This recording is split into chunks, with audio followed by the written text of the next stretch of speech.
안녕하세요. 슬립토크입니다. 좋아요와 구독, 알림 설정도 잊지 마세요. 그럼 눈을 감고 이야기 속으로 함께 들어가 볼까요? 이 이야기의 모든 저작권은 공식 채널 슬립토크에 있습니다. 다른 채널에서 게시된 내용은 모두 비공식이며 허위입니다. 묘지에서 구한 거지 처녀, 그리고 시작된 기적. 옛날 충북지방의 한 고을의 용식이라는 남자가 살고 있었습니다. 아버지를 일찍 여의어 어머니와 함께 단둘이 살고 있었지요. 용식이는 어머니를 먹여 살리기 위해 양반집에서 허드렛 일을 하면서 살았습니다. 마음 같아서는 편하게 양반댁에 머물면서 머슴살이를 하고 싶었지만 어머니를 모셔야 하기 때문에 그럴 수가 없었지요. 어머니는 그런 아들이 장가도 가지 못하고 있으니 안타까운 마음이었습니다. 내가 빨리 떠나야 우리 용식이가 좋은 처녀를 만날 터인데? 그러다 어머니는 편안하게 하늘나라로 가셨답니다. 용식이는 어머니가 떠나니 완전히 혼자가 되었지요. 어머니는 떠나시기 전에 이렇게 말했습니다. 용식아, 이 어미가 떠나면 좋은 여인을 만나서 혼이 나거라. 그래야 이 어미가 하늘에서 흐뭇하게 지켜보고 있을 테니 말이야. 그렇게 용식이는 양반댁에서 머슴살이를 시작하였습니다. 워낙 성실하게 일을 하니 양반댁에서도 용식이를 마음에 들어하였지요.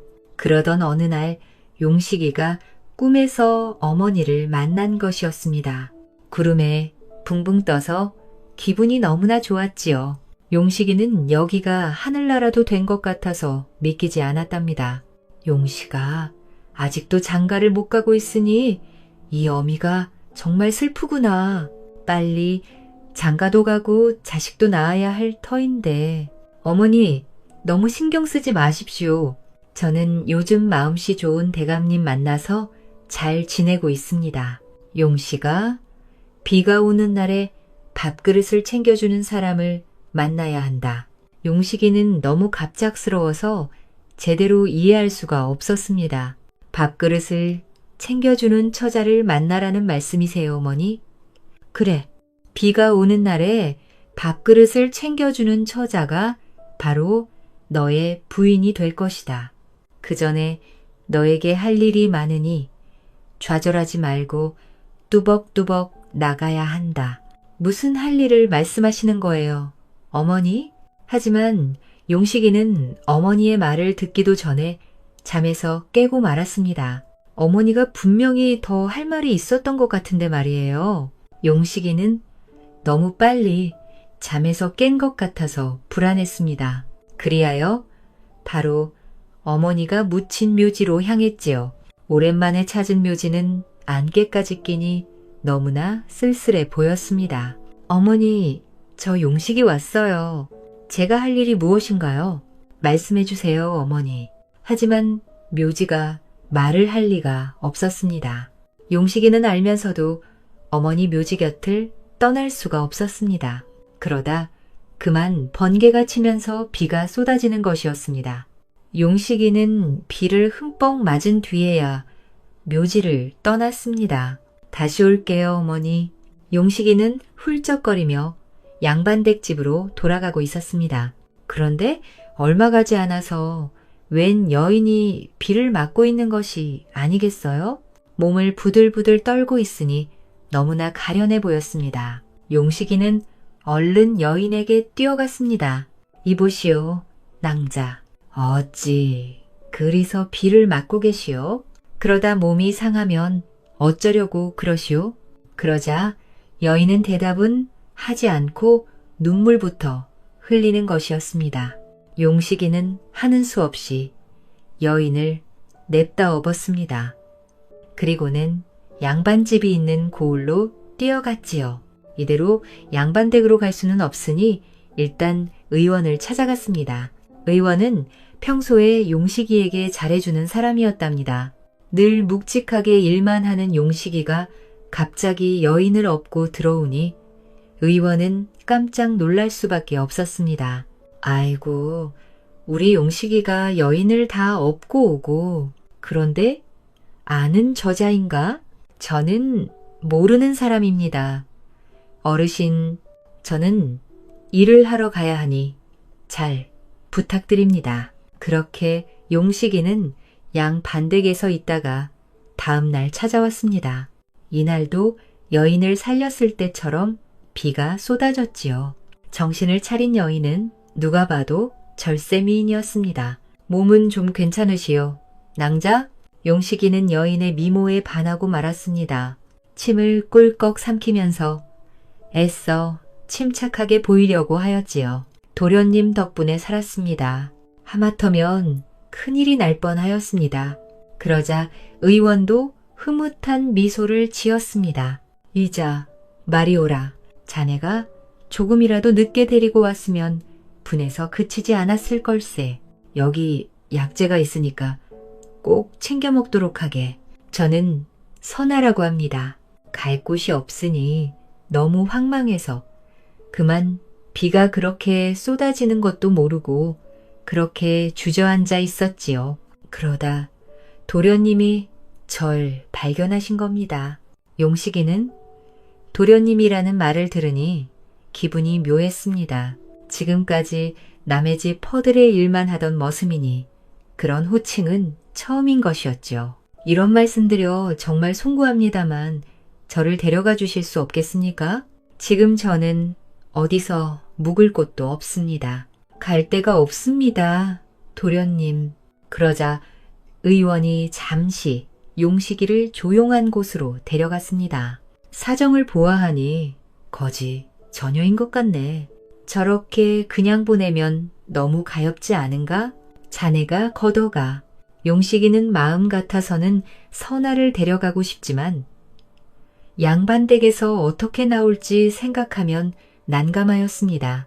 용식이가 하루 종일 양반댁에 있다 보니 밤에도 필요하면 허드렛 일을 할 수 있었지요. 그런 용식이가 갑자기 여인과 함께 다른 집으로 가면 양반 입장에서는 서운할 수밖에 없었습니다. 옆에 있던 의원도 용식이의 처지를 알고 있으니 안타까운 것이었지요. 일단 고민은 뒤로 하고 밥부터 먹도록 하게. 어떻게든 밥은 먹어야 앞으로 일도 고민할 수 있지 않겠나. 그러자 선아가 얼른 밥그릇부터 챙기는 것이었습니다. 그때 용식이는 어머니가 하셨던 말이 떠올랐습니다. 용식아, 비가 오는 날에 밥그릇을 챙겨주는 사람을 만나야 한다. 비가 오는 날에 밥그릇을 챙겨주는 처자가 바로 너의 부인이 될 것이다. 설마 이 낭자가 나의 부인이라는 말인가? 밖을 내다보니 역시나 비는 멈출 줄 모르고 계속 내리고 있었습니다. 용식이는 다시 선화의 아리따운 얼굴을 바라보았지요. 어머니의 묘지를 보고 오는 길에 선화 왕자를 만났어. 정말 어머니가 나에게 배필을 보내주셨구나. 용식이가 갑자기 눈물을 흘리니 선은 놀랄 수밖에 없었습니다. 갑자기 웬 눈물이십니까? 도련님? 아닙니다.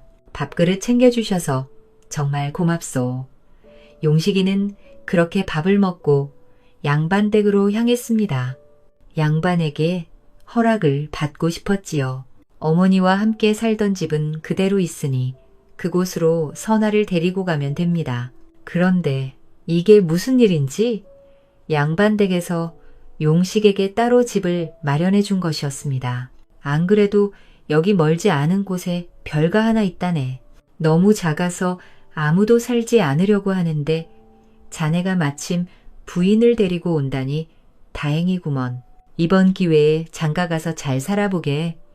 아이고 대감마님, 그것은 너무 과하십니다.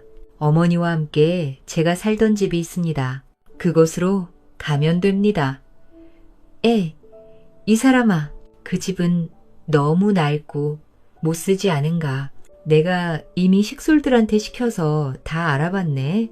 자네가 그동안 어머니 모시고 그런 집에서 살았다고 하니 마음이 다 아프더구먼. 그러지 말고 별가에서 그 처자와 오순도순 살아보도록 하게. 용식이는 양반에게 큰 절을 올렸습니다. 생각지 못한 은혜에 눈물까지 흘리는 것이었지요. 다른 사람이라면 별가를 주지 않았지. 자네가 그동안 군말 없이 일을 해준 것이 대견해서 주는 것이야. 그러니 잘 살게. 그리하여 용식이는 선화와 함께 양반댁에 별가로 들어갔습니다. 별가는 작았지만 용식이에게는 기와집 못지않게 너무나 좋은 곳이었습니다. 선화도 사정을 듣고 감격하는 것이었지요. 그렇게 한 달이 지났습니다. 용식이는 여전히 양반댁에서 열심히 머슴살이를 하고 있었습니다. 선은 길쌈과 바느질을 하면서 생계를 꾸려가고 있었지요. 그러던 어느 날 용식이가 집으로 돌아왔는데 선아가 책을 읽고 있는 것이었습니다. 용식이는 선아가 글을 읽는다고는 생각지도 못하였지요.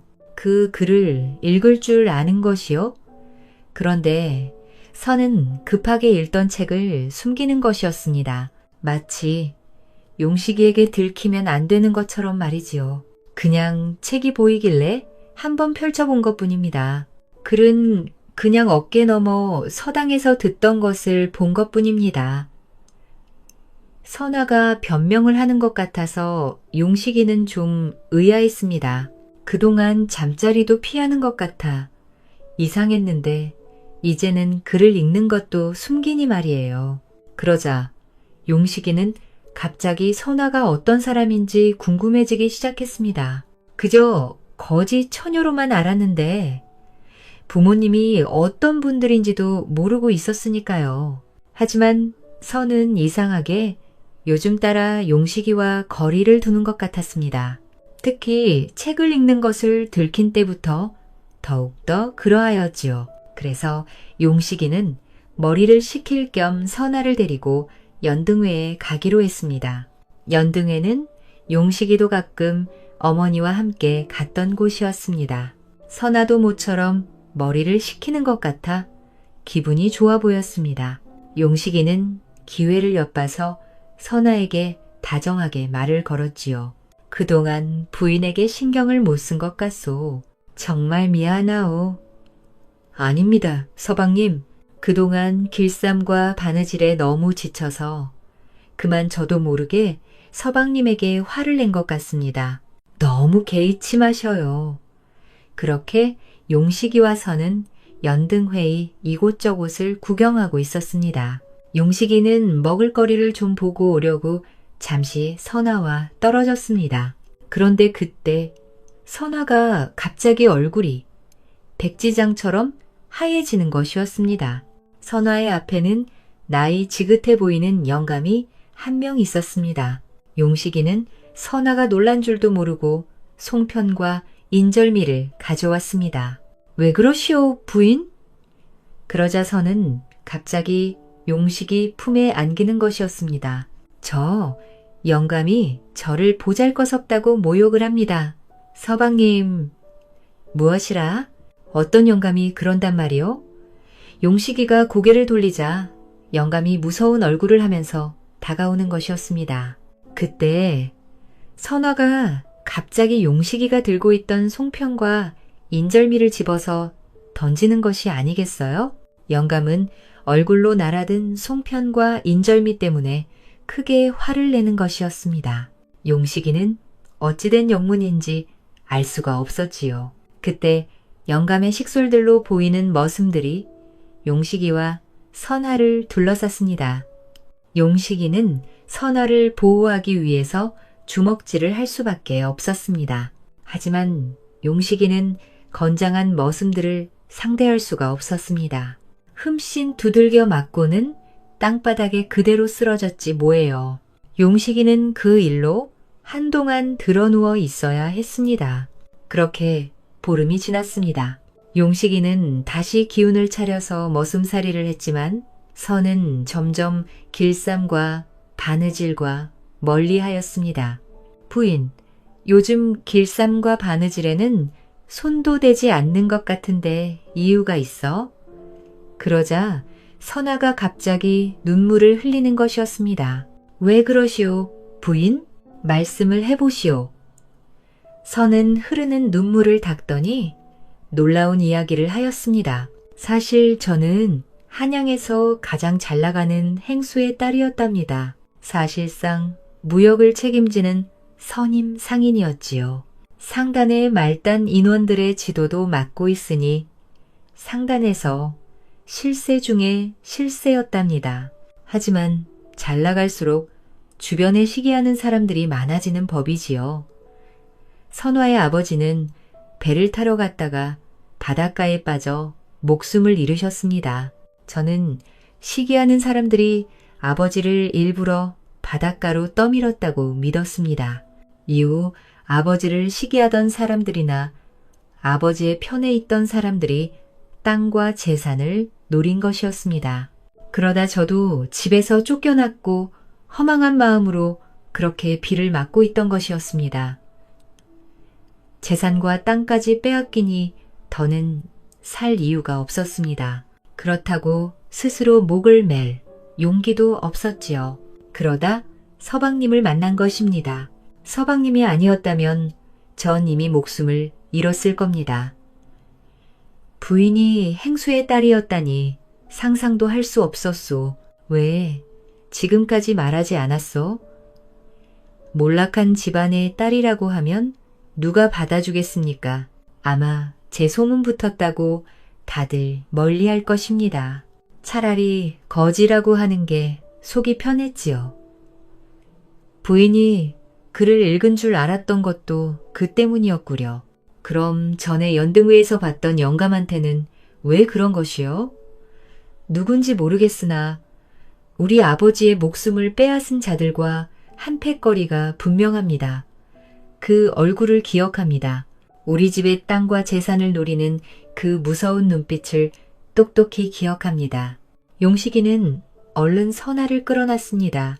선아 원문 선는 분노와 슬픔에 몸을 부들부들 떠는 것이었습니다. 그 영감이 저를 잊지 않고 또 모욕했지 뭡니까? 절 잊은 줄 알았는데 아니었습니다. 어쩌면 그 영감이 저르려고 했는지도 모릅니다. 그래서 제 아버지를... 그러자 용식이는 왈칵 눈물이 났습니다. 그러면서 선아를 더 따뜻하게 안아주었지요. 그만 말하시오, 부인. 무슨 소리인지 알았으니 이제 그만하시오. 용식이는 그동안 선아가 겪은 고통을 감히 상상할 수가 없었습니다. 마음 같아서는 그 영감을 찾아가서 복수라도 하고 싶었습니다.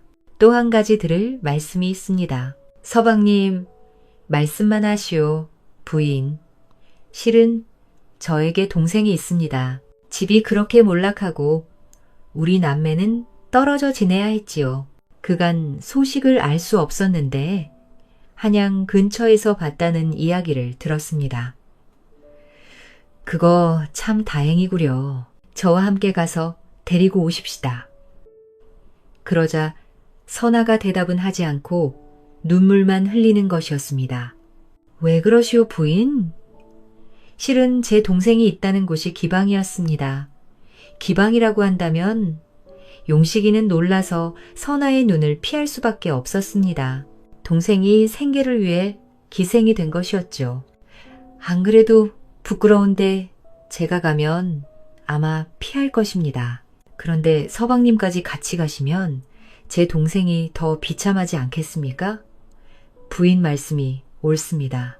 그래서는 아니 되지요. 그러니 저에게 여비만 주시면 동생을 설득해서 데리고 오겠습니다. 시간은 좀 걸리겠지만 서방님이 좋은 분이라고 말씀드리면 분명히 저를 따라올 것입니다. 당연히 그렇게 해야죠. 여비는 바로 드릴 터이니 내일이라도 떠나시오, 부인. 하루빨리 동생을 데려와야 하지 않겠소. 그리하여 선아, 원문선는 여비를 받고 바로 떠났답니다. 용식이는 즐거운 소식을 기다리면서 열심히 머슴살이를 하고 있었지요. 그런데 이게 무슨 일인지 계절이 바뀌면서 6개월이 지났고 그렇게 시간은 순식간에 흘러서 1년이 지났습니다. 우리 순수한 용식이는 언젠가는 선아가 올 것이라고 믿었지요. 동네 사람들은 이제 용식이만 보면 혀를 끌쳤습니다. 용식이, 설마 지금까지 부인을 기다리고 있는 건가? 그렇대요. 세상에 부인이 동생 찾으러 간다고 한 게 벌써 1년이 지났는데 아직도 돌아올 것이라고 믿는다니 너무 순진한 거 아니에요? 너무 그러지 말게. 진짜 무슨 사정이 있는 줄 누가 알아? 아무리 그래도 그렇지. 사정이 있으면 기별이라도 해야지. 분명히 그 선아라는 여자가 딴 생각 먹은 게 분명하다니까요. 용식이에 대한 안 좋은 소문은 삽시간에 퍼졌습니다. 그러니 용식이가 모시는 양반댁에서도 걱정이 많았지요. 이복의 용식이, 부인은 아직도 소식이 없는 개인가? 그렇습니다, 대감마님. 그동안 기별도 없었다고 하던데 찾으러 가고 싶은데 혹여나 때문에 눈치라도 보는 개인가? 그렇지 않습니다, 대감마님. 필시 무슨 사정이 있겠죠. 그러자 양반은 고개를 절레절레 저었습니다. 나도 그동안 몸이 안 좋아서 용식이가 필요했지. 낳은 자식이라고는 딸 둘뿐이니 시집을 가면 다른 사람이 되지 않겠나? 동, 원, 문, 동. 찾아오지도 않고 말이야. 그러니 내 곁에서 건강 챙겨주는 사람은 자네밖에 없구먼. 그렇게 봐주시니 정말 감사합니다, 대감님. 자네를 떠보내는 게 너무 마음이 쓰여서 그간 못했는데 이제는 그래야겠네. 자네도 부인을 찾으러 가고 싶지 않은가? 양반은 품에 있던 주머니를 꺼냈습니다. 자, 여기 부족하지만 200일세. 이거 가져가서 부인을 찾으러 가게. 혹시 무슨 변고라도 당한 것일 수도 있으니 자네 도움이 절실할 수도 있지 않겠나. 용식이는 결국 눈물을 흘리고야 말았습니다. 겉으로는 부인을 기다린다고 하지만 늘 불안한 마음이었지요. 자신의 심정을 이해해주는 사람이 모시는 양반이라니. 용식이는 생각지 못한 감동을 받았습니다. 감사합니다, 대감마님. 이 돈은 꼭 돌아와서 갚겠습니다. 그리하여 용식이는 선아를 찾으러 떠났습니다. 선아가 갔다는 기방으로 향하였지요. 그런데 이게 무슨 일인지 선아의 동생이 있다는 기방은 온데간데 없는 것이었습니다. 동네 사람들에게 수소문해도 기방이라는 것은 없다는 것이었지요. 대체 이게 무슨 일이야? 부인은 대체 어디로 갔단 말인가? 용식이는 답답하여 주막에서 국밥과 막걸리를 주문했습니다. 막걸리로 목을 추이고 있는 그때 낯익은 사람이 보이는 것이었습니다. 용식이는 놀라서 눈을 비비고 다시 바라보았습니다. 바로 선아였습니다. 용식이는 너무 놀라서 입을 딱 벌리고 다가갔습니다. 선아가 몰라보게 달라진 것이었습니다. 옷도 화려하고 치장도 하였지요. 누가 보면 양반 안주인이라도 되는 것 같았습니다. 이보시오, 부인. 용식이는 놀라서 큰 소리로 부르지 못했습니다.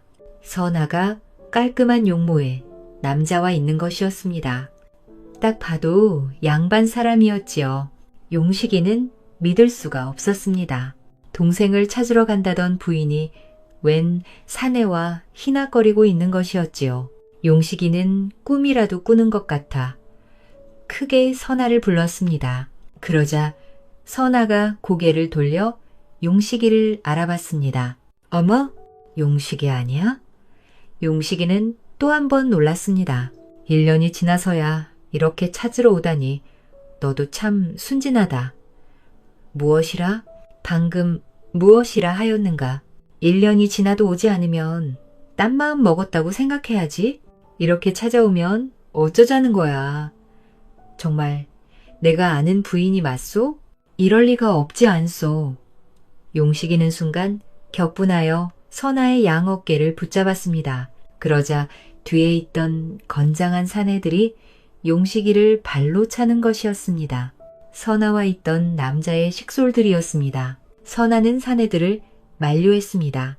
용식아, 지금 와서 하는 말이지만 지금까지 내가 만난 남자들 중에서 가장 속이기 쉬웠어. 그래서 미안한 마음도 그리 크지 않네. 용식이는 어안이 벙벙했습니다. 아직도 이게 꿈인지 생시인지 정신이 없는 것이었지요. 그래도 비에 흠뻑 젖은 나를 살려줬으니 값은 치러야겠지. 선아, 원문선 는 사내를 부르더니 주머니를 받았습니다. 그리고는 용식이 앞에 주머니를 툭 하고 던지는 것이 아니겠어요. 여기 100냥이야. 너무 억울해하지는 마. 지금까지 내가 속인 남자들 중에는 그래도 네가 덜값을 치른 거야. 이 정도로 끝내는 것을 다행으로 알아. 그리고 다시는 날 찾아오지 마. 그렇게 선아, 원문, 선는 양반 대행 남자와 손을 잡고 떠났습니다. 건장한 머슴들은 쓰러진 용식이를 노려보며 사라졌지요. 용식이는 큰 충격에 좀처럼 일어나지 못했습니다. 사실 용식이가 선아를 마지막까지 믿은 이유는 어머니 때문이었습니다. 어머니가 분명히 비가 오는 날에 밥그릇을 챙겨주는 사람이 부인이라고 했으니까요. 그날 밤에 용식이는 막걸리를 마시며 거리를 걷고 있었습니다. 진탕 취해서 세상을 향해 억울하다고 소리를 치고 있었지요. 그리고 처음으로 어머니가 원망스러웠습니다. 어머니, 대체 왜 그런 여자를 부인이라고 했던 것입니까? 대체 왜? 용식이가 막걸리를 모두 비우자 강변 앞에 섰습니다. 결국 용식이가 갈 길은 하나뿐일까요? 아무래도 저는 어머니 없으면 살 수가 없는 못난 놈인가 봅니다. 이렇게 어머니 곁으로 가야 한다니. 용식이는 막걸리를 강변으로 던져버리더니 눈을 감고 얼마 가지 않아 스스로도 강변으로 몸을 던졌습니다. 강물 밑으로 가라앉은 용식이는 난생 처음으로 마음이 편안해졌습니다. 지금까지 어머니를 모시겠다고 양반되게 허드레시를 하고 선아를 위해 머슴살이를 하였지요. 이렇게 몸을 던지지 않았다면 평생 머슴살이만 하다가 죽을 팔자였던 겁니다.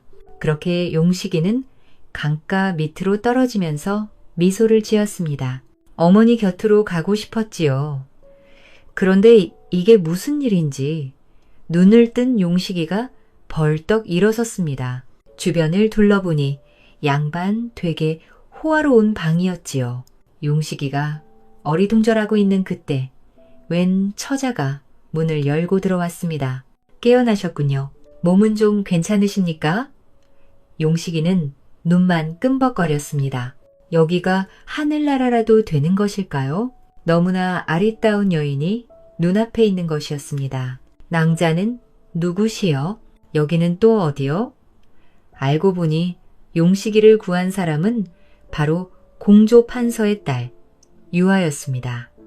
용식이가 선아와 1년 만에 재회했던 그때 유아는 지난밤에 꿨던 꿈이 계속 마음에 걸렸습니다. 비가 쏟아지는 날씨에 유아가 배를 타고 어디론가 향하고 있었습니다. 유아는 태어나서 한 번도 배를 탄 적이 없었지요. 그런 유아가 비를 맞으면서 배를 타다니 아무리 생각해도 이상했습니다. 얼마 가지 않아 강가 밑에서 영롱한 빛이 나고 있었습니다. 유아는 너무 신기하여 강가 밑을 내려다보았지요. 또 신기한 것은 그 빛이 비를 막아주는 것이었습니다. 흠뻑 젖은 유아는 그 빛 덕분에 옷도 말릴 수 있었지요. 빛의 근원은 다름 아닌 용식이었습니다.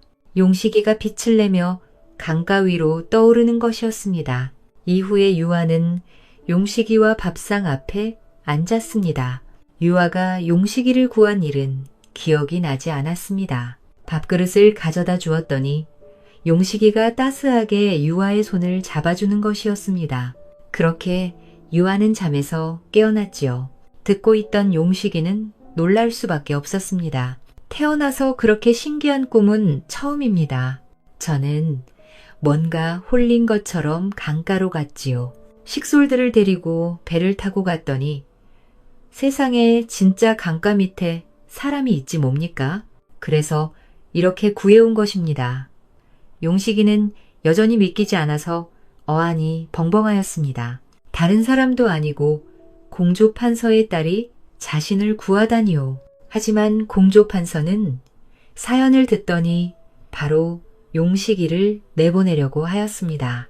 너의 사정은 이해한다만 그저 보잘것없는 머슴이 아니더냐. 아무튼 강가에서 건져 구했다고 하니 밥이나 챙겨주고 돌려보내거라. 하지만 아버지, 그렇게 밥만 챙겨주고 내보내면 너무 야속하지 않습니까? 제가 잠시 말동무라도 되어드리겠습니다. 공조 판서는 딸의 심성이 너무 착하여 걱정이 많았습니다. 일찍이 부인을 떠나보내고 나니 딸에 대한 사랑이 남달랐지요.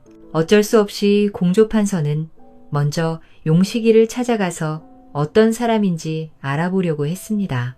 그런데 이게 무슨 일인지 공조 판서는 예전에 연등회에서 봤던 남자였습니다. 선화를 보더니 무섭게 다가왔던 바로 그 남자였지요. 공조 판서도 용식이를 알아보고 언성이 높아졌습니다. 자네는 그 여자와 어떤 관계인가? 공조 판서는 사연을 듣더니 이를 갈았습니다. 용식이는 도저히 어떻게 된 영문인지 알 수가 없었지요. 그 선아라는 여자는 내가 처로 들였다네. 양반댁 사람도 아니지만 워낙 순하고 착해서 내가 아주 좋아했지. 하지만 모든 것이 거짓이었네. 그 여자는 알고 보니 그 바닥에서 유명한 기생이었네. 용식이도 충격을 받았습니다. 알고 보니 선아는 공조 판서를 속여서 첩으로 들어와 돈을 빼앗고 그것도 모자라 공조 판서의 부인에게 매를 맞았다고 거짓말까지 하였지요. 그렇게 속임수를 쓰다 걸려서 내쫓기고 마침 용식이를 만난 것이었습니다. 행수의 딸이라는 것도 모두 거짓이었습니다. 용식이는 한숨을 푹 쉬었습니다. 설마 했는데 갈 곳 없는 처지라서 어쩔 수 없이 제 집에서 묵었던 것입니다. 자네 사정을 들으니 참 딱하구먼. 그냥 자네를 내보내려 했는데 갈 길이라도 마련해줘야겠네. 혹시 자네가 가장 자신 있는 일이 무엇인가? 용식이는 지금껏 허드레시를 하면서 열심히 토목일을 하였답니다. 자기도 모르게 토목에 관해서는 아주 선수가 된 것이었지요. 그리하여 용식이는 관청과 관련된 토목일을 도와주기 시작했습니다. 손쓰는 재주가 정말 대단한 것이었습니다. 그동안 일을 잘한 용식이를 아무도 알아주지 않았던 것이지요. 그냥 보통 머슴인 줄 알았더니 저렇게 손재주가 좋을 수가 있단 말인가. 저렇게 재주가 좋은 친구가 저렇게 머슴으로만 살고 있었다니. 공조 판서는 혀를 끌끌 찼습니다. 그리고는 당장 용식이를 토목일에 계속 도와줄 수 있도록 하였지요. 일당도 넉넉히 받으니 이제 용식이도 먹고 사는 일에 걱정이 없었습니다. 그러던 어느 날 용식이가 일을 마치고 돌아오는데 비가 쏟아지는 것이었습니다. 그렇게 비를 홀딱 맞고 들어왔는데 유아가 방에서 기다리고 있었습니다. 아이고, 아씨, 어찌 여기까지 오셨습니까? 유아가 다정하게 웃었습니다. 요즘 아주 열심히 일하신다고 들었습니다. 그래서 제가 직접 밥이라도 챙겨드리려고요. 아이고, 아씨, 저처럼 보잘것없는 놈에게 어찌 그런... 하지만 유아는 아랑곳하지 않고 밥그릇부터 챙겨주는 것이었습니다. 밥그릇을 받은 용식이는 얼떨떨하였습니다. 갑자기 어머니가 했던 말이 떠오른 것이었지요. 용식아, 비가 오는 날에 밥그릇을 챙겨주는 사람을 만나야 한다. 비가 오는 날에 밥그릇을 챙겨주는 처자가 바로 너의 부인이 될 것이다. 용식이는 갑자기 웃음이 나왔습니다. 왜 그러십니까? 아닙니다, 씨. 인생이라는 것이 갑자기 좀 웃기는 것 같아서요. 어찌 그렇습니까? 궁금하니 말씀을 좀 해주셔요. 용식이는 어머니에 대해 솔직하게 털어놓았습니다. 밥그릇을 챙겨줬던 선아, 그리고 선아의 배신. 지금 이렇게 공조판서를 만나서 딸에게 밥그릇을 받고 있는 지금의 이 상황. 유아도 사연을 모두 듣더니 웃음이 나왔습니다. 저 역시 혼인날 도련님이 있었지요. 파혼하기 전까지는 참 좋은 분이셨습니다. 저 역시 돌아가신 어머니가 유언을 남기셨습니다. 어떻게든 빨리 혼인하라고 하셨지요. 저도 손주를 안겨드리고 싶었지만 사람 인생이 뜻대로 되지 않더이다. 용식이는 갑자기 울컥하였습니다. 어머니가 갑자기 그리운 것이었지요. 중요한 건 절대 살면서 포기하지 말아야 한다는 겁니다. 어머니를 만나고 싶으셔서 강가에 뛰어드셨지만 지금 이렇게 저와 함께 밥상 앞에 앉아있지 않습니까? 그래서 인생이라는 게 웃기는 것 같습니다. 이제는 절대 울지 않겠습니다. 유아는 점점 용식에게 호감이 생겼습니다. 그제야 용식이가 정말 좋은 남자라는 것을 알 수 있었지요. 그렇게 5년이라는 세월이 흘렀습니다. 용식이는 이제 공조판서가 공식적으로 인정한 장인이 되었습니다. 이제 관청과 관련된 집을 지을 때는 늘 용식이의 손을 거칠 정도였지요. 그러던 어느 날 공조판서가 조용히 용식이를 불렀습니다. 이복의 용식이, 이제 자네도 과거에 도전해보는 것이 어떤가? 글 공부를 하라는 말씀입니까? 자네는 아무리 봐도 이렇게 집 짓는 일에서 끝낼 사람이 아니야. 매사에 늘 침착하고 신중해서 모든 일을 안전하게 처리하지. 그런 사람은 흔치 않다네. 내가 뭐든지 지원할 테니까 과거에 도전하도록 하게. 자네는 반드시 해낼 것이야. 그리하여 용식이는 글 공부를 시작하였고 공조판서가 말한 대로 과거에 급제하였습니다. 한때 어머니를 위해 양반댁에서 허드레시를 하고 평생 머슴살이만 할 줄 알았던 용식이가 고을 사도가 된 것입니다. 용식이가 토목의 장인이었다는 것은 모두 알고 있는 사실이었지요. 그러니 고을 사람들도 용식이를 더욱더 존경하는 것이었습니다. 그러던 어느 날 투기를 했다는 이유로 잡혀온 마님이 있었습니다. 용식이는 그저 흔한 사건으로 알고 죄인을 만나러 갔지요. 그런데 이게 무슨 일인지 투기를 해서 잡혀온 여인이 알고 보니 선아였습니다. 용식이는 지친 얼굴의 선아를 보고 믿기지 않았습니다. 선아 역시 용식이의 얼굴을 보더니 백지장처럼 하얘지는 것이었습니다. 용식이는 잠시 포졸들을 밖으로 내보냈습니다. 이게 대체 어찌된 일이요? 선아는 눈물부터 흘렸습니다. 그리고는 절을 올리며 용식이에게 하소연하는 것이었습니다. 선아는 가난한 집안에서 태어나 기생으로 생계를 유지했습니다. 그러다 욕심 많은 영감의 첩으로 들어갔다가 매일매일을 맞았습니다. 그 일을 계기로 선하는 남자를 믿지 않았답니다. 그저 남자를 어떻게든 꼬셔서 돈만 훔치면 된다고 믿었지요. 하지만 그런 선아에게도 소중한 사람이 있었습니다. 바로 여동생이었지요. 여동생 한 명 살리겠다고 지금까지 많은 죄를 지었습니다. 처음 첩으로 받아준 영감이 여동생까지 탐했을 때는 정말 제정신이 아니었답니다. 용식이는 정말 선아가 미웠습니다. 이제는 죄의 대가를 받는다고 믿었지요. 하지만 그날 밤 용식이는 계속 신경이 쓰였습니다. 서방님, 무슨 고민이라도 있으십니까? 믿기지 않은 일이요. 부인, 실은 선아, 그 여자가 지금 옥에 갇혀 있어. 사연을 들은 유아는 고개를 끄덕였습니다. 서방님, 예전에 제가 밥그릇을 챙겨드렸던 일이 생각이 나십니까? 어머니가 꿈에서 말씀하신 일인데 어찌 그 일을 잊을 수가 있겠어. 그때 서방님이 저에게 이렇게 말씀하셨습니다. 인생이라는 게 참 웃기다고 이제는 절대 울지 않겠다고 하셨습니다. 그 선아라는 여자가 많은 죄를 지은 건 사실이지만 처음 첩으로 받아준 영감과의 일을 생각하면 정말 딱한 여자가 아닙니까? 지금은 저렇게 옥에 갇혀 있지만 그 여자도 언젠가는 서방님처럼 인생이라는 게 웃기다고 말할 것입니다. 그러니 너무 노여워하지 마셔요. 선아라는 여자도 너무 미워하지 마시고요.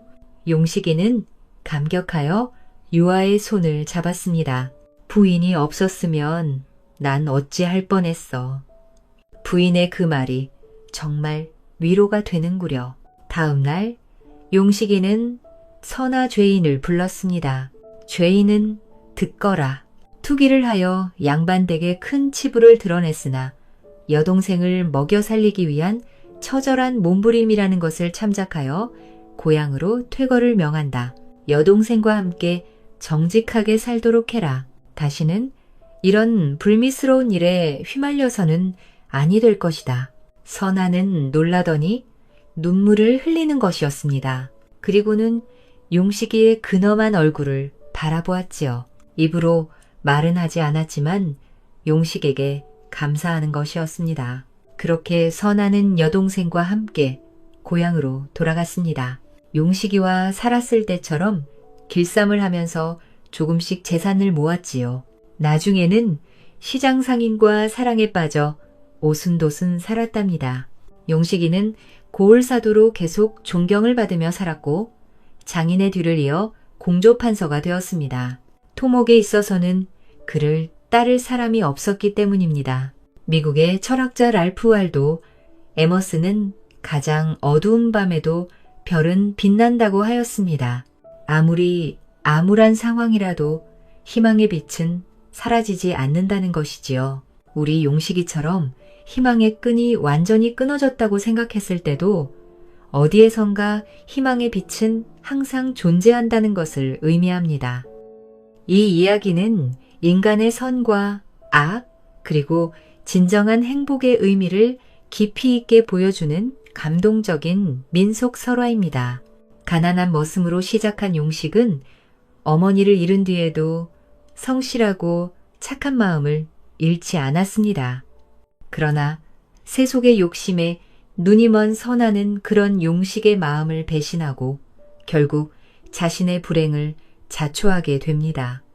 반면 용식은 절망 속에서도 포기하지 않고 진심과 노력으로 새로운 인연을 만나 마침내 성공과 행복을 손에 넣습니다.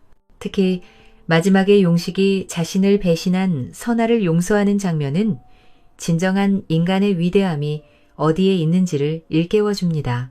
이 이야기는 악은 결국 스스로를 파멸로 이끌고 선은 언제나 그 결실을 맺는다는 교훈을 전합니다. 우리에게 필요한 것은 재산이나 신분이 아니라 진심과 용서, 그리고 선한 마음이라는 사실을 잊지 말라고 말해주는 따뜻한 이야기입니다. 대감의 시와 과부, 예언가를 충격에 빠뜨리다. 조선시대 경상도 안동의 마을, 봄바람이 살랑거리는 어느 날이었습니다. 마을 어귀에 자리한 커다란 기와집에서는 아침 일찍부터 분주한 움직임이 시작되고 있었습니다. 이양겸 대감 45의 나이에도 꽃다운 자세와 위엄 있는 풍채를 자랑하는 그는 한때의 조정에서 공조판서를 지낸 인물이었습니다. 하지만 정치적 암투와 당파 싸움에 지쳐 일찍 감치 벼슬을 내려놓고 고향으로 돌아온 지 벌써 3년이 흘렀습니다. 그의 마음속에는 깊은 상처가 자리하고 있었습니다. 하나뿐인 아들 영준이 작년 봄 갑작스런 열병으로 세상을 떠난 것입니다. 20살, 꽃다운 나이에 말입니다. 이양겸은 그날 이후 술잔을 붙들고 지내며 집안의 대가 끊어질 것에 대한 깊은 걱정에 잠겨 있었습니다. 정실 부인, 한시 부인 또한 아들을 잃은 슬픔에서 헤어나지 못하고 있었습니다. 42의 그녀는 하루 종일 불당에 앉아 연부를 외우거나 아들의 유품을 어루만지며 눈물을 흘리는 날이 많아졌습니다. 부부 사이의 대화는 점점 줄어들고 집안 전체에 침울한 기운이 감돌고 있었습니다. 대감, 새해도 되었는데 새 옷이나 해으시지요? 한시 부인이 어느 날 저녁 조심스럽게 남편에게 말을 건넸습니다. 이양겸은 책을 읽다 말고 아내를 바라보았습니다. 오랜만에 아내가 먼저 말을 꺼낸 것이었습니다. 그러시오. 부인도 새 치마 저고리나 하나 맞춰 입으시오. 그럼 동네에서 솜씨 좋다는 그 과부를 불러볼까요? 초연이라고 하던가. 한시 부인의 말에 이양겸은 고개를 끄덕였습니다. 초연이라는 이름을 들으니 왠지 가슴 한편이 설레는 것 같았지만 그는 그런 자신의 마음을 애써 외면했습니다. 며칠 후 초연이 이양겸의 집을 찾아왔습니다. 28의 그녀는 남편을 역병으로 잃고 홀로 지내며 바느질로 생계를 유지하고 있었습니다. 아이가 없어 더욱 외로운 나날을 보내고 있었지만 뛰어난 바느질 솜씨 덕분에 마을의 양반집에서 자주 불러주어 그럭저럭 살아갈 수 있었습니다. 초연은 마을에서 소문난 미인이었습니다. 달처럼 하얀 피부와 버들가지 같은 허리, 그리고 나긋나긋한 목소리로 많은 남자들의 마음을 설레게 했습니다. 하지만 그녀는 남편을 잃은 슬픔 때문인지 아니면 홀로 살아가야 하는 현실적인 부담 때문인지 누구의 구애도 받아들이지 않았습니다. 마님, 몸치수를 재어보겠습니다. 초연의 부드러운 목소리가 안방에 울려 퍼졌습니다. 그녀는 정성스럽게 한시 부인의 치수를 재었습니다.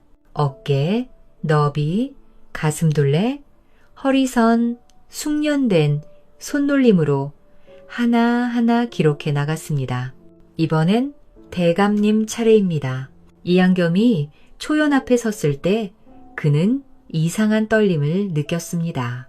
초연의 고운 손이 자신의 어깨와 가슴을 지나갈 때마다 온몸의 전류가 흐르는 것 같았습니다. 그녀에게서 나는 은은한 향기와 부드러운 손길이 그의 마음을 어지럽혔습니다. 이게 무슨 일인가? 나의 40이 넘어서 이런 마음을 품다니. 이양겸은 자신도 모르게 초연을 바라보았습니다. 치수를 재는 그녀의 집중된 모습이 유난히 아름다워 보였습니다. 긴 속눈썹이 그림자를 만들고 작은 입술이 살짝 벌어진 채 숨을 고르는 모습까지도 매혹적이었습니다. 초연 역시 이양겸의 시선을 느꼈습니다. 처음에는 당황스러웠지만 그의 따뜻하고 깊은 눈빛에서 어떤 진실함을 느꼈습니다. 서방을 잃고 나서 처음으로 한 남자에게 마음이 동하는 것 같았습니다. 하지만 그녀는 자신의 처지를 생각하며 그런 마음을 억눌렀습니다. 양반 대감님이 나 같은 과부에게 마음을 둘 리 없어. 그저 내 착각일 뿐이야. 옷감과 색깔을 정하고 나서 초연은 일주일 후에 완성품을 가져다 드리겠다고 했습니다. 이양겸은 아쉬운 마음에 그녀를 배웅하며 나갔습니다. 초연, 혹시 옷에 대해 궁금한 게 있으면 언제든 물어봐도 되겠어? 네, 대감마님. 궁금한 게 있으시면 언제든 말씀하세요. 초연이 떠난 후 이양겸은 하루 종일 그녀 생각에 잠겨 있었습니다. 책을 읽어도 글자가 눈에 들어오지 않았고 밥을 먹어도 맛을 느낄 수 없었습니다. 아내와 대화할 때도 자꾸 딴 생각을 하게 되었습니다. 며칠 후 이양겸은 핑계를 만들어 초연의 집을 찾아갔습니다. 옷의 길이가 좀 긴 것 같다며 다시 한번 맞춰보고 싶다고 했습니다.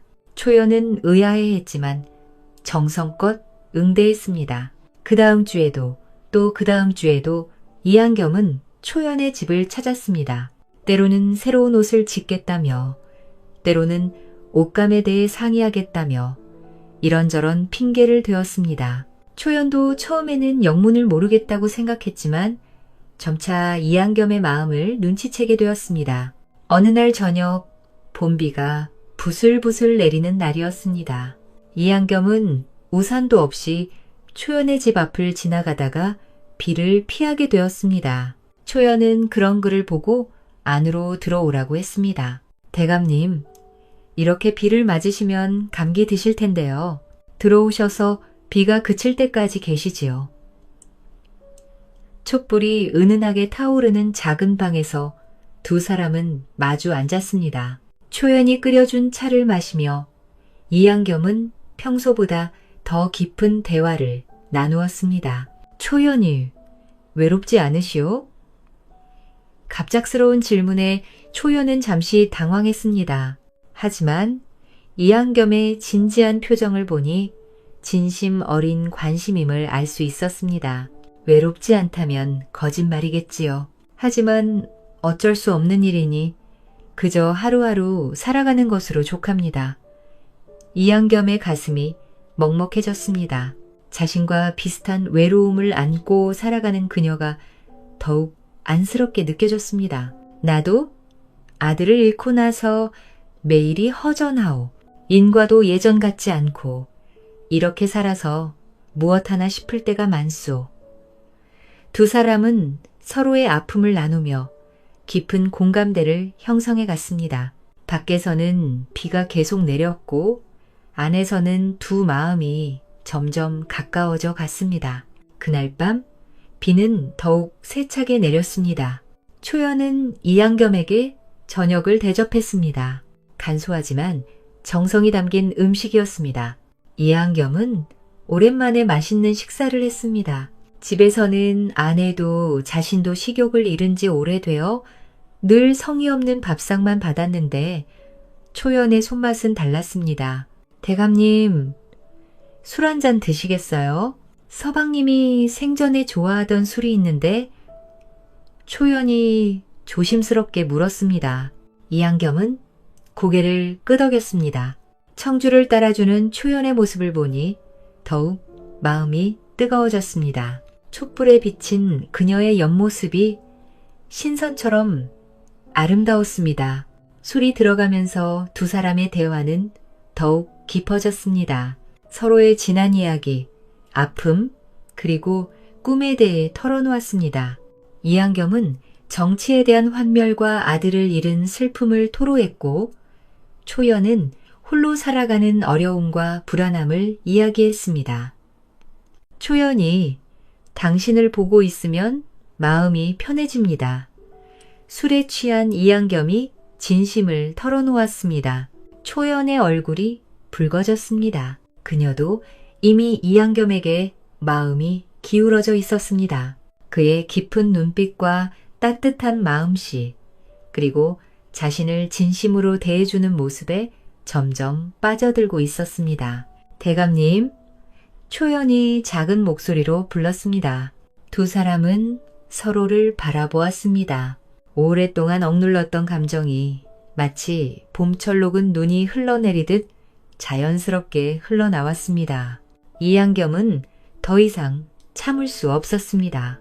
그는 조심스럽게 초연의 손을 잡았습니다. 초연은 처음에는 당황했지만 거부하지 않았습니다. 오히려 그의 따뜻한 손길에 안도감을 느꼈습니다. 표현이 나는 저도 대감님. 둘의 마음이 하나가 되는 순간이었습니다. 밖에서는 여전히 비가 내렸지만 안에서는 두 외로운 영혼이 서로의 상처를 어루만져주고 있었습니다. 하지만 초연의 마음 한편에는 걱정이 있었습니다. 자신은 과부이고 그는 양반 대감이었습니다. 이 사랑이 알려지면 어떤 일이 벌어질지 두려웠습니다.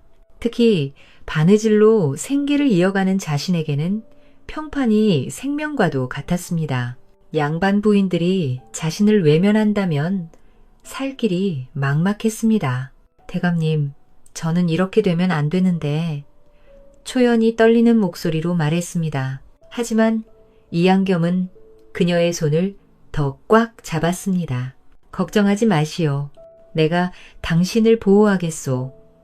그날 밤 두 사람은 서로의 외로움을 달래주며 하나가 되었습니다. 오랜 시간 혼자 살아온 초연에게 이양겸의 따뜻함은 한겨울날과 같았습니다. 그리고 아들을 잃은 상처로 메마른 이양겸에게 초연의 부드러움은 단비 같았습니다. 그날 이후로 이양겸은 더욱 자주 초연의 집을 찾았습니다. 처음에는 조심스러웠지만 점차 당당해졌습니다. 초연 역시 그를 기다리게 되었습니다. 낮에는 바느질을 하면서도 자꾸 문 밖을 바라보곤 했고 저녁이 되면 그가 올까봐 단정하게 옷매무새를 가다듬었습니다. 두 사람의 사랑은 깊어져만 갔습니다. 이양겸은 초연과 함께 있을 때만 진정한 평안을 느꼈습니다. 정치적 싸움에 지친 마음도 아들을 잃은 슬픔도 그녀의 품에서는 잠시 잊을 수 있었습니다. 초연도 마찬가지였습니다. 홀로 살아가는 불안함과 외로움이 이양겸이 곁에 있을 때는 사라졌습니다. 몇 달이 지난 어느 날 초연은 자신의 몸에 변화가 있음을 느꼈습니다. 입덧이 시작되었고 몸이 무거워졌습니다. 임신이었습니다. 초연의 마음은 복잡했습니다. 기쁨과 동시에 두려움이 몰려왔습니다. 혼자 아이를 키울 수 있을까? 이양겸 대감은 어떻게 생각할까? 마을 사람들은 뭐라고 할까? 온갖 걱정이 머릿속을 스쳐 지나갔습니다. 며칠을 고민하다가 초연은 이양겸에게 소식을 전했습니다. 대감님, 제가 태기가 있는 것 같습니다. 이양겸의 표정이 순간 놀라움으로 변했다가 이내 기쁨으로 밝아졌습니다. 정말이요? 정말로요? 네, 확실합니다. 이양겸은 초연을 꽉 안아주었습니다. 아들을 잃은 슬픔에 젖어있던 그에게 새로운 생명의 소식은 하늘이 주신 선물 같았습니다. 하지만 현실은 녹록하지 않았습니다. 소식은 곧 이양겸의 집안에 알려졌고 한씨 부인은 노발대발했습니다. 대감, 이게 무슨 일이에요? 과부와 정을 통해 아이까지 가지게 했다니. 한씨 부인의 목소리가 집안을 뒤흔들었습니다. 평소 조용하던 그녀가 이렇게 큰 소리를 내는 것은 처음이었습니다. 하인들도 무서워서 방 밖으로 피했습니다. 대감이 어떤 분인데 과부 따위와 정말 창피해. 어떻게 살겠어요. 한씨 부인은 울분을 터뜨렸습니다. 아들을 잃은 슬픔에 남편이 다른 여자와 아이까지 가진다는 배신감은 더욱 컸습니다. 이양겸은 아내의 화를 이해했지만 동시에 변명하고 싶은 마음도 있었습니다. 부인, 우리 집안의 대가 끊어질 뻔했소. 영준이가 죽고 나서 부인도 나이가 더 이상 아이를 낳기 어려운 상황이니 그렇다고 해서 과부와 정을 통해도 된다는 말이에요? 집안의 대를 위해서라도 이 아이는 필요하오. 시바지라도 드려야 하나 고민하던 차에 이양겸의 말에 한씨 부인은 더욱 붕괴했습니다. 자신을 시바지 취급하는 것 같아 자존심이 상했습니다. 하지만 집안의 어른들은 다른 반응을 보였습니다. 이양겸의 아버지, 벌되는 종가의 어른과 동네의 원로들이 모여 회의를 했습니다. 집안의 대가 끊어지는 것보다는 낫지 않겠나. 공조 판서까지 지낸 한겸미의 핏줄이 끊어진다면 조상님들께 면목이 없네. 초연이라는 여자도 인품이 좋다고 들었고 미모도 뛰어나다니 일단 아이부터 낳게 하고 보자. 어른들의 결론은 초연을 집안으로 들이자는 것이었습니다. 한씨 부인은 붕괴했지만 어른들의 결정을 거스를 수는 없었습니다. 게다가 자신도 나이가 들어 임신할 가능성이 희박하다는 것을 누구보다 잘 알고 있었습니다. 좋습니다. 하지만 조건이 있어요. 한씨 부인이 떨리는 목소리로 말했습니다. 그 여자는 아이만 낳고 집을 나가야 해요. 부인은 저 하나면 충분합니다. 이양겸은 마음이 아팠지만 일단 초연을 보호하기 위해서라도 이 조건을 받아들일 수밖에 없었습니다. 알았소. 그렇게 하겠소. 며칠 후 초연은 이양겸의 집안으로 들어왔습니다. 하지만 그녀를 맞이하는 것은 한씨 부인의 차가운 시선이었습니다. 여기가 당신 방입니다. 아이를 낳을 때까지만 머물 거니까 너무 편하게 생각하지는 마세요. 한씨 부인의 말투는 얼음장처럼 차가웠습니다. 초연은 고개를 숙이고 대답했습니다. 네, 알겠습니다. 그날부터 초연의 시련이 시작되었습니다. 한씨 부인은 사사건건 트집을 잡았습니다. 옷 입는 것부터 걸음걸이, 말하는 투, 먹는 것까지 모든 것에 간섭했습니다. 과부가 감히 정실부인 행세를 하려고 내 자리를 알고 처신내라. 밥도 제대로 못 먹으면서 뭘 그렇게 많이 먹어. 아이, 핑계대지 말고 목소리가 왜 그렇게 커? 천한 개 티가 나네. 초연은 매일이 고통스러웠습니다. 임신으로 인한 몸의 변화도 힘든데 한씨 부인의 질투 어린 구박까지 받아야 했습니다. 그나마 이양겸이 밤에 찾아와 위로해 주는 것이 유일한 위안이었습니다. 하지만 한씨 부인은 그것마저 견제했습니다. 대감, 그 여자 방에 너무 자주 가시는 것 아니에요? 임신 중에는 몸을 조심해야 하는데 그래도 내 아이를 가진 여자인데 아이만 생각하신다면 더욱 조심하셔야죠. 결국 이양겸은 3일에 한 번 정도만 초연의 방을 찾을 수 있게 되었습니다. 초연은 더욱 외로워졌습니다. 이양겸이 오지 않는 날에는 한씨 부인의 구박과 하인들의 시선을 혼자 견뎌야 했습니다. 어느 날은 한씨 부인이 초연에게 빨래를 시켰습니다. 몸이 불편해서 빨래를 못하겠다고? 그럼 여기서 뭘 하고 있는 거야? 밥만 축 내려고? 아닙니다.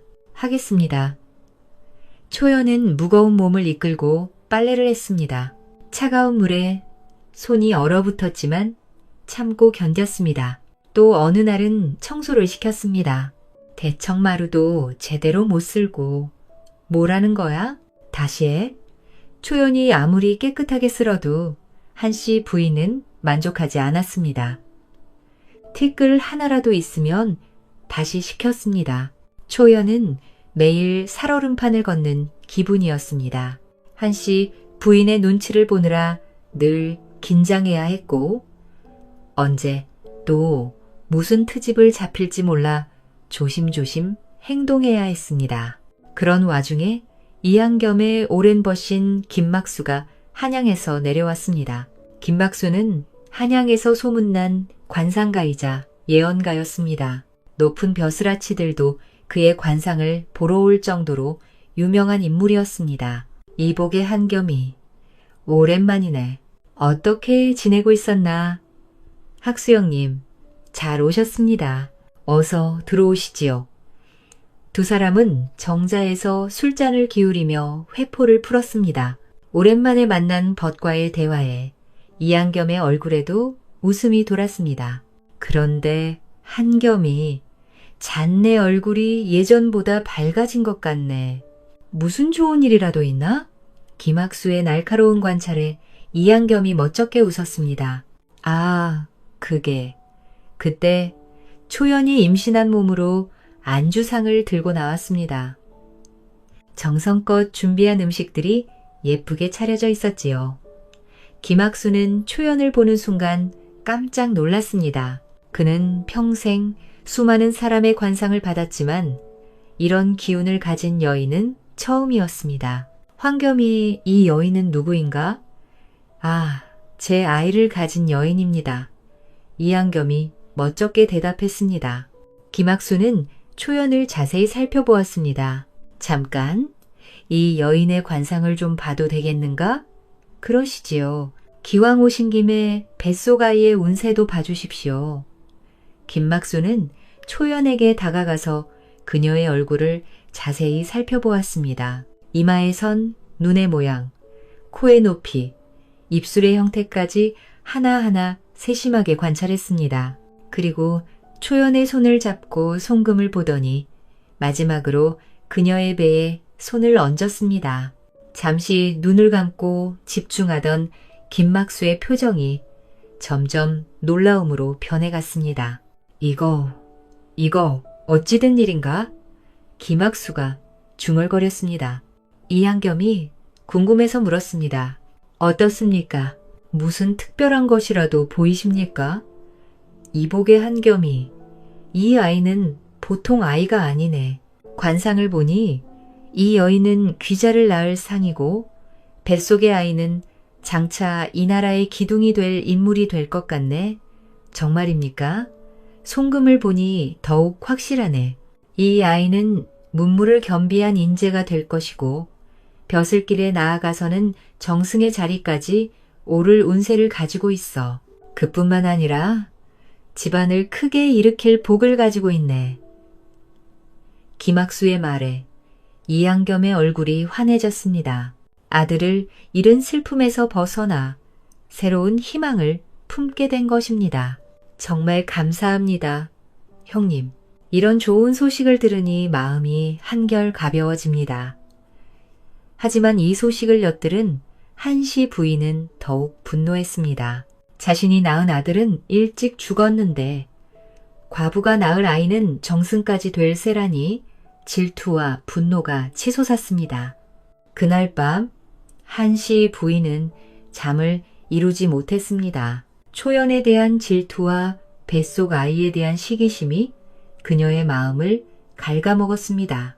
내가 낳은 영준이는 그렇게 일찍 죽었는데 과부년이 낳을 놈은 정승이 될 운세라고 이게 말이 되나? 한씨 부인의 마음속에서는 검은 감정들이 소용돌이 쳤습니다. 평소에도 초연을 미워했는데 이제는 그 감정이 극에 달했습니다. 다음 날부터 한씨 부인의 구박은 더욱 심해졌습니다. 정승될 아이를 가졌다고 해서 우쭐해지는 거야? 점쟁이 말을 그대로 믿고 그런 게 아닙니다. 저는 그저 입 닥쳐 과부 주제에 말대답까지 해. 한씨 부인은 초연이 하는 일마다 트집을 잡았습니다. 심지어 초연이 아무것도 하지 않고 가만히 있어도 뭔가 잘못했다고 구박했습니다. 왜 그렇게 멍하니 있어? 할 일이 없어? 할 일을 주시면 하겠습니다. 그럼 마당을 쓸어 깨끗하게. 초연이 마당을 쓰면 또 다른 일을 시켰습니다.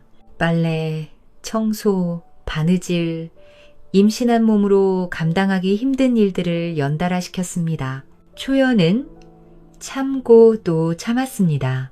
아이를 위해서라도 견뎌야 한다. 스스로를 달랬습니다. 지만 몸과 마음이 지쳐갔습니다.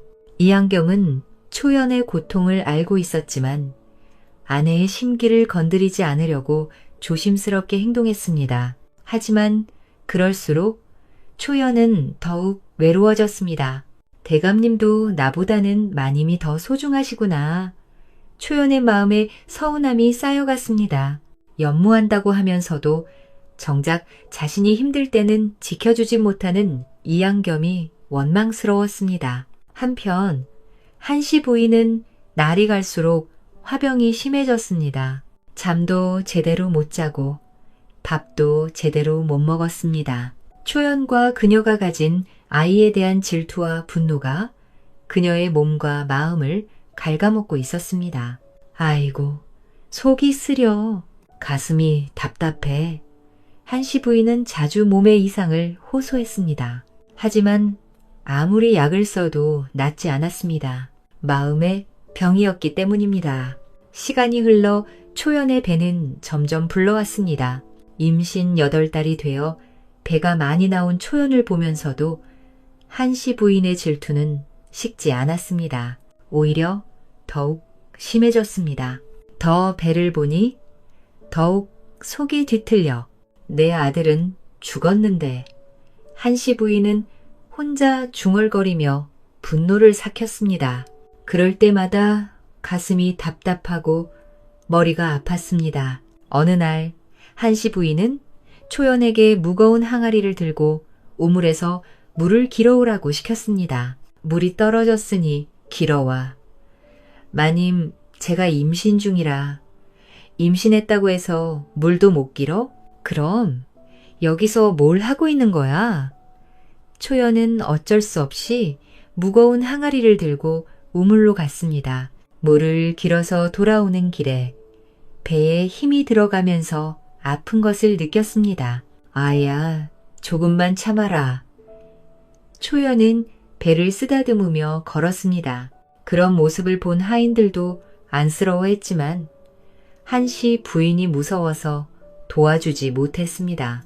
이런 일들이 반복되면서 초연의 몸은 점점 지쳐갔습니다.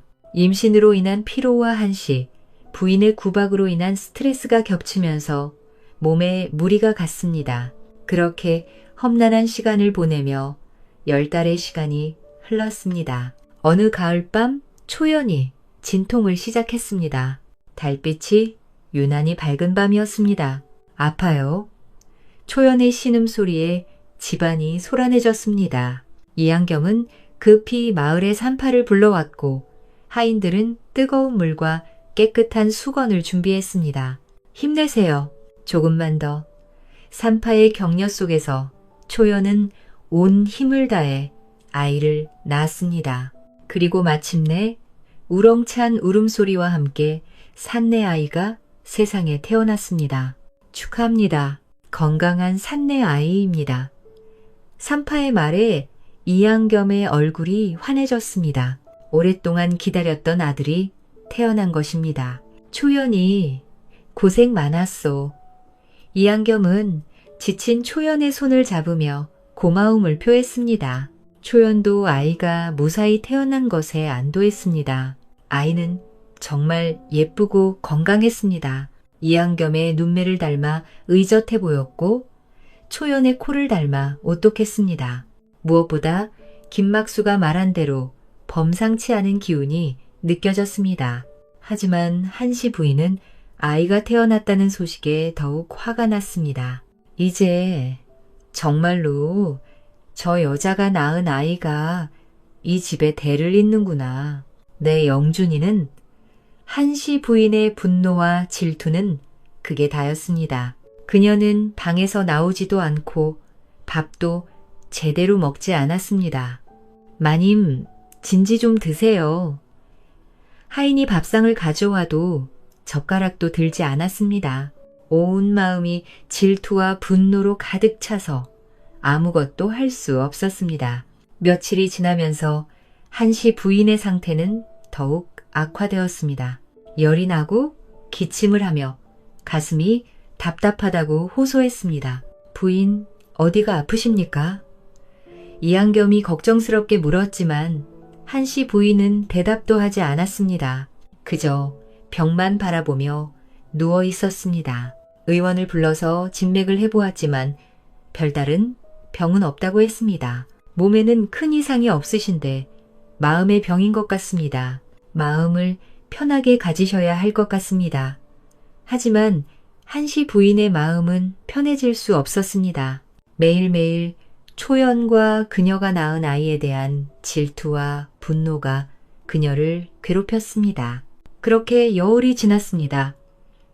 한씨 부인의 상태는 더욱 나빠졌습니다. 밥도 못 먹고 잠도 못 자고 계속 열이 났습니다. 마님, 마임, 하인이 급히 이양겸을 불렀습니다. 씨 부인이 의식을 잃고 쓰러진 것입니다. 이양겸은 급히 한양에서 유명한 의원을 불러왔지만 이미 늦었습니다. 대감님, 부인께서는 화병으로 돌아가셨습니다. 너무 큰 분노와 슬픔을 오래 품고 계셨던 것 같습니다. 이양겸은 망연자실했습니다. 새로운 아들이 태어난 기쁨과 아내를 잃은 슬픔이 동시에 밀려왔습니다. 부인, 미안하오. 내가 잘못했소. 이양겸은 한씨 부인의 시신 앞에서 눈물을 흘렸습니다. 자신의 행동이 아내를 죽음으로 내몬 것 같아 자책감에 빠졌습니다. 장례를 치르는 동안 이양겸의 마음은 복잡했습니다. 슬픔과 자책감, 그리고 앞으로 어떻게 해야 할지에 대한 고민이 머릿속을 맴돌았습니다. 초연도 한씨 부인의 죽음에 충격을 받았습니다.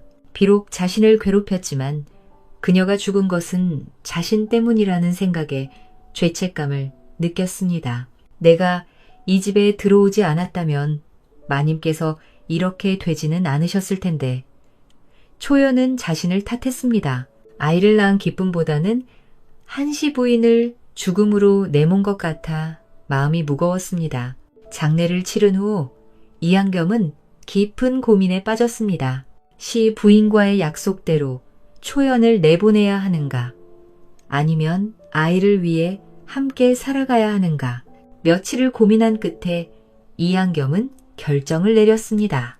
집안의 어른들과 상의한 결과이기도 했습니다. 초연이, 이제 당신이 이 집의 안주인이 되어주시오. 초연은 깜짝 놀랐습니다. 대감님, 그런 말씀을? 한씨 부인이 죽은 것은 내 잘못이요. 그리고 우리 아이를 위해서라도 당신이 이 집에서 어머니 역할을 해주어야 하오. 이양겸은 진심을 담아 말했습니다. 처음에는 단순한 끌림으로 시작된 관계였지만 이제는 진정한 사랑이 되었습니다. 초연의 고운 마음씨와 깊은 정을 알게 되면서 그녀 없는 삶은 상상할 수 없게 되었습니다. 하지만 마님과의 약속이, 그런 것은 신경 쓰지 마시오. 이제 당신이 이 집의 주인입니다. 초연의 눈에 눈물이 맺혔습니다. 그동안 겪었던 모든 시련과 고통이 한순간에 눈물로 쏟아져 나왔습니다. 대감님, 정말 감사합니다. 이양겸은 초연을 꽉 안아주었습니다. 두 사람은 오랫동안 서로를 안고 있었습니다. 모든 시련을 함께 이겨낸 두 사람의 사랑이 더욱 깊어지는 순간이었습니다. 그날 이후 초연은 정식으로 이양겸의 부인이 되었습니다. 마을 사람들도 처음에는 수군거렸지만 시간이 지나면서 받아들였습니다. 초연의 인품과 덕성을 알고 있던 사람들은 오히려 잘된 일이라고 생각했습니다. 초연이가 원래 마음씨가 착한 아이였지. 과부라고 해서 다시 살 수 없는 건 아니잖아. 이양겸 대감도 외롭게 살 필요 없고 좋은 일이야. 아이는 한승이라는 이름을 얻었습니다. 하늘로 올라간다는 뜻으로 새로운 희망을 담은 이름이었습니다. 한승은 정말로 김학수의 예언대로 특별한 아이였습니다. 어려서부터 총명하기가 남달랐습니다. 3살에 글을 깨우쳤고 5살에는 천자문을 다 외웠습니다. 아버지, 이 글자는 무슨 뜻이에요? 우리 승희가 벌써 이런 어려운 글자도 궁금해하는구나. 이양겸은 아들을 보며 흐뭇해했습니다. 죽은 첫 아들에 대한 그리움은 여전했지만 한승희가 그 빈자리를 조금씩 채워주고 있었습니다. 초연도 아들을 키우면서 진정한 행복을 느꼈습니다. 과부로 혼자 살 때 외로움과 불안함은 온데간데 없이 사라졌습니다. 사랑하는 남편과 예쁜 아들이 있는 따뜻한 가정이 있었기 때문입니다. 어머니, 적어서 아버지처럼 큰 선비가 될 거예요. 그래, 우리 승희 열심히 공부해서 훌륭한 사람이 되렴. 초연은 아들을 바라보며 미소 지었습니다. 한때는 이런 행복한 날이 올 것이라고 상상도 못했는데 이제는 꿈만 같았습니다. 세월이 흘러 한승이 15살이 되었을 때 그는 소가의 장원 급제했습니다. 이어서 20살에 대과에 급제하였고 25살에는 정원의 벼슬을 얻었습니다. 축하합니다. 대감님, 도련님이 또 승진하셨다니. 마을 사람들이 축하하러 몰려왔습니다. 이한겸은 자랑스러운 마음으로 손님들을 맞이했습니다. 모두 부인이 잘 키워준 덕분이요. 이한겸은 아내를 바라보며 고마운 마음을 표했습니다. 초연은 수줍게 웃으며 고개를 숙였습니다. 김학수의 예언은 정확했습니다. 한승은 30살의 벼슬이 정삼품 참판까지 올랐고 40살에는 마침내 정승의 자리에 올랐습니다. 이한겸 가문은 다시 한번 크게 번영하게 되었습니다. 아버지, 어머니 덕분에 제가 여기까지 올 수 있었습니다. 한승이 정승이 된 날, 그는 부모님께 깊이 인사드렸습니다. 우리 승희가 정말 대단한 사람이 되었구나. 이한겸은 감격스러워 눈물을 흘렸습니다. 아들을 잃은 슬픔에 빠져있던 자신을 구해준 초연, 그리고 그녀가 낳아준 소중한 아들에게 감사했습니다. 초연도 눈물을 흘렸습니다. 과부로 홀로 지내며 막막했던 시절 이한겸을 만나 사랑을 나누고 아들을 낳아 기른 모든 순간들이 주마등처럼 지나갔습니다. 정말 꿈만 같습니다. 그날 밤 부부는 오랫동안 이야기를 나누었습니다. 처음 만났던 날부터 지금까지의 모든 일들을 되돌아보며 서로에게 고마워했습니다. 부인을 만나지 못했다면 나는 어떻게 되었을까? 저도 대감님을 만나지 못했다면 상상도 할 수 없어요. 두 사람은 서로의 손을 잡고 미소 지었습니다. 어려움도 많았지만 결국 모든 것이 좋은 결과로 이어진 것에 대해 감사했습니다. 한승은 정승이 된 후에도 부모님을 극진히 모셨습니다. 고향에 큰 집을 지어드리고 매년 생신 때마다 성대한 잔치를 열어드렸습니다. 어머니, 아버지, 건강하게 오래오래 사시기를 빕니다. 우리 승희 덕분에 이런 복을 누리는구나. 이한겸과 초연은 아들과 며느리 그리고 손자들에게 둘러싸여 행복한 노년을 보냈습니다. 과거의 모든 아픔과 시련은 잊혀지고 오직 감사와 기쁨만이 가득한 나날이었습니다. 마을 사람들도 이한겸 가문의 번영을 부러워했습니다. 역시 덕을 쌓고 살면 복이 따르는 법이야. 초연이도 고생 끝에 낙이 온 거지. 한승 도련님이 효자라서 부모님께서 복을 받으시는 거야. 그렇게 이한겸과 초연은 서로 사랑하며 행복한 삶을 살았습니다.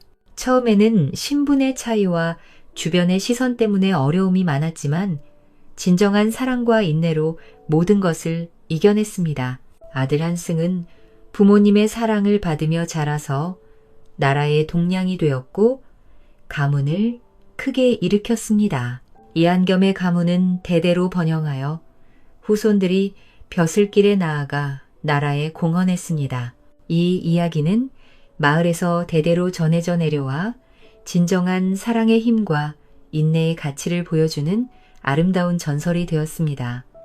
이 이야기는 사랑과 운명, 인내의 가치를 잘 보여주는 전통 한국 설화입니다. 양겸과 조연의 관계는 단순한 로맨스가 아니라 가족과 삶의 책임, 그리고 시련 속에서의 인간적 선택을 담고 있습니다. 조연은 시기와 질투로 인한 잔혹한 대우를 받지만 그녀의 선한 마음과 뛰어난 능력, 그리고 양겸의 진실한 사랑이 결국 모든 어려움을 극복하게 합니다.